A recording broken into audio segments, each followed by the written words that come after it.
آپ سے اچھے ترجمے کسی نے نہیں. واہ واہ واہ سبحان اللہ سبحان اللہ بات ہی ختم ہے. حق ہے. کلیئر ہے ساری بات ہی. کیونکہ چلیے اللہ تبارک و تعالیٰ آپ کو ہدایت عطا فرمائے اور آپ سمجھے مطلب بات کو. خیر باتوں کو آپ نے سمجھا, ابھی بھی سمجھا ہے, ایسا نہیں آپ نے انکار کیا, لیکن ذہن میں اگر کوئی چیز گردش کرتی تو بے شک پوچھنا چاہیے, کیونکہ قرآن کہتا ہے فَاسْأَلُوا أَهْلَ الذِّكْرِ إِن كُنتُمْ لَا تَعْلَمُونَ. نہیں جانتے نا, جاننے والوں سے پوچھا کرو. تو پوچھ لیا, اچھی بات ہے, آپ نے پوچھا اور اللہ پاک کا کرم ہے کہ آپ نے مانا بھی باتوں کو. یہ اور بات ہے کہ آپ صرف تصدیق کرنا چاہتے ہیں تو آپ بالکل بے شک تصدیق کریں, یقیناً ہم نے جو بتایا وہ حق بات بتائی, کوئی غلط بات نہیں. ٹھیک, اس سے اندازہ لگا لیجیے کہ 10 سال سے میں قرآن کو ترجمے سے یعنی کس کے ترجمے پڑھے, 6 جنوں کے ترجمے پڑھے, اور 10 سال سے صرف یہی کام کر رہے ہیں. آج سے 7 سال پہلے مجھے 24-26 کا لفڑا کیا یہ سمجھنا نکلا. میں شیعاتی کی صحبت میں بیٹھا, پہلے کی صحبت میں ایک ہی بات سمجھ میں آئی, افتؤمنون ببعض الکتاب وتکفرون ببعض. آپ کے سمجھ میں ایسا آیا, آپ کے ایسا سمجھ میں آیا نا, ہاں آپ کے سمجھ میں آیا. لیکن اگر آپ سمجھنا چاہتے تو مشکل نہیں تھا, 1 سیکنڈ میں آپ بات سمجھ جاتے. میں سمجھاتا ہوں آپ لوگوں کو. دیوبندیوں سے, وہابیوں سے ہمارا کیا جھگڑا ہے, لڑائی کیا جھگڑا ہے؟ جھگڑا صرف اتنا ہے کہ انہوں نے کچھ کتابیں لکھی ہیں, ان کتابوں کو آپ چھان لیجیے, دیکھیے.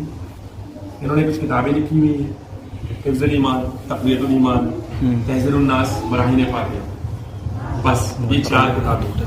ان 4 کتابوں کے اندر کچھ بولیاں, جن بولیوں پر علماء حرمین شریفین نے, اعلیٰ حضرت نے اور ہندوستان اور پاکستان کے 268 علماء نے کفر کے فتوے دی اور فرمایا کہ جو ایسا مانتا ہے وہ ایسا کافر ہے, من شک فی کفری وعذابہ فقد کفر, کہ جو اس کے کفر و عذاب میں شک کرے وہ بھی کافر ہے. صرف اتنی بات. اب ان بولیوں کے اندر وہ بولیاں آپ دیکھ لیجیے, اگر ایمان دل کے اندر ہے تو 1 سیکنڈ بھی نہیں لگے گا وہ بولیوں کو کفر ماننے میں, 1 سیکنڈ, دوسرے سیکنڈ بھی ضرورت نہیں پڑے گی اگر ایمان دل میں ہے. اور اگر ایمان دل میں نہیں ہے تو پھر تو بات الگ ہے, پھر آپ کو سمجھنے کی ضرورت ہے, ورنہ بولیاں سمجھنے کی کیا ضرورت ہے. ایک بولی ہے, مثال دے رہا ہوں, ایک بولی ہے حفظ الایمان میں.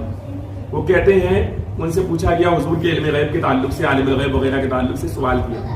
انہوں نے جواب میں لکھا پھر یہ کہ آپ کی ذات مقدسہ پر, یعنی رسول اللہ کی ذات پر, آپ کی ذات مقدسہ پر علم غیب کا حکم کیا جانا اگر بقول زید صحیح ہو تو دریافت طلب یہ امر ہے. سنیے گا بہت غور سے, دریافت طلب یہ امر ہے کہ اس غیب سے مراد بعض غیب ہے یا کل غیب. اگر بعض علوم غیبیہ مراد ہے تو اس میں حضور کی کیا تخصیص ہے. ایسا علم غیب تو ہر زید و امر بلکہ ہر سبی و مجنون, یعنی ہر بچے پاگل اور جمی حیوانات و بہائم, یعنی سور, کتا, بلی, سب کو حاصل ہے. بتا گستاخی ہے کہ نہیں؟ اس میں کیا سمجھنا, اس میں کیا سمجھنا؟ ایک جھٹکے میں سمجھ گیا, 1 منٹ رکیے, ایک جھٹکے میں سمجھ گیا. اب دیوبندی کہتا ہے اس میں گستاخی نہیں, دیوبندی کہتا ہے اس میں گستاخی نہیں, اس میں گستاخی نہیں. ہمارے بزرگوں نے کہا, جو امام اہل سنت نے بھی لکھا, ہمارے بزرگوں نے فرمایا اس میں گستاخی نہیں ہے, ٹھیک ہے. اب یہی بولی ایسے لکھے, پھر یہ کہ تھانوی صاحب کی ذات پر علم کا حکم کیا جانا اگر بقول زید صحیح ہے تو دریافت طلب یہ امر ہے کہ اس علم سے مراد کل علم ہے یا بعض علم. اگر بعض علم مراد ہے تو اس میں تھانوی صاحب کی ہی کیا تخصیص ہے. ایسا علم تو ہر زید و امر بلکہ ہر سبھی مجنون, بلکہ کتے کو, بلی کو, چوپائے کو, جانور کو, سور کو, سب کو حاصل ہے. بتائیں گستاخی ہوگی کہ نہیں ہوگی؟ لکھ کر بتاؤ. تھانوی کے لیے ہاتھ کامنے لگے. چلیے چھوڑیے تھانوی, یہی بات کلیکٹر صاحب کے بارے میں لکھ کر کے چھاپ کر دکھا دیجیے اگر آپ کے اندر ہمت ہو.